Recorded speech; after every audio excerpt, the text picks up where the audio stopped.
Something just killed my dog. Something killed your dog? My dog went flying through the air over the tree. I don't know how it did it. Okay.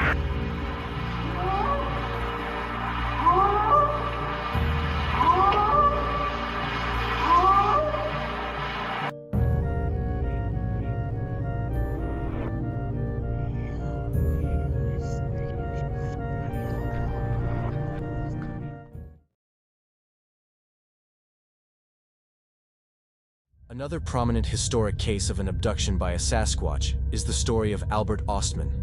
In summer of 1924, Ostman, a Canadian prospector, traveled the area near Toba Inlet, around 40 miles away from Harrison Lake in British Columbia.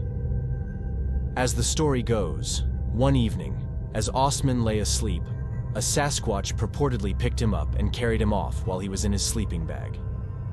Ostman was carried in his sleeping bag across the forests and mountains for about 3 or 4 hours by the Sasquatch before being dropped. Standing around him were 4 of the creatures. One of the Bigfoots was reported as being 8 feet tall. Ostman was held captive by the creatures for a week before he managed to escape.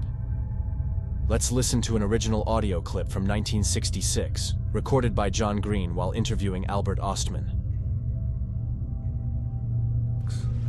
I was out on prospecting trip. I was in, I think it was about 6 or 7 days. Then I was camping at the place there.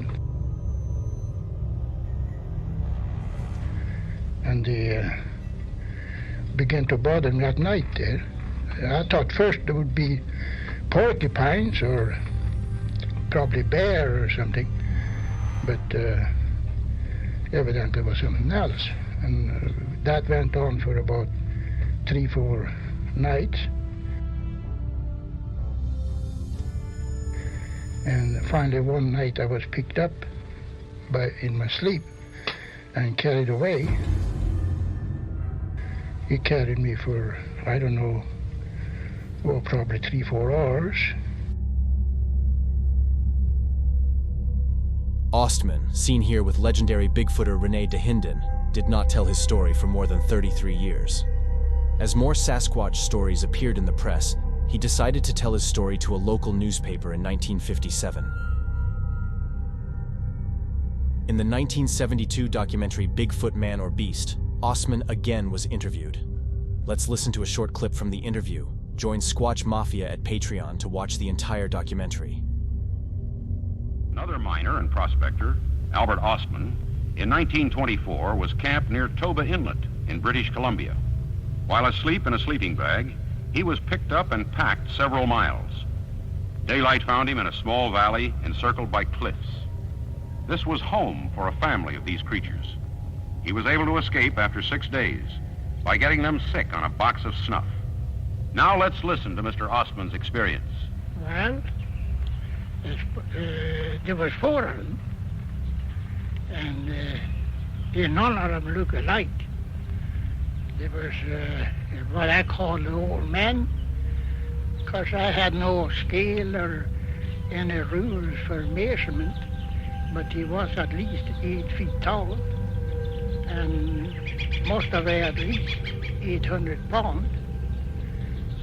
But what I call the old lady, she couldn't have been over about 600-700 pounds.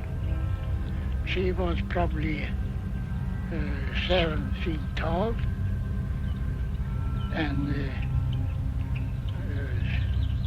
they were all covered with hair.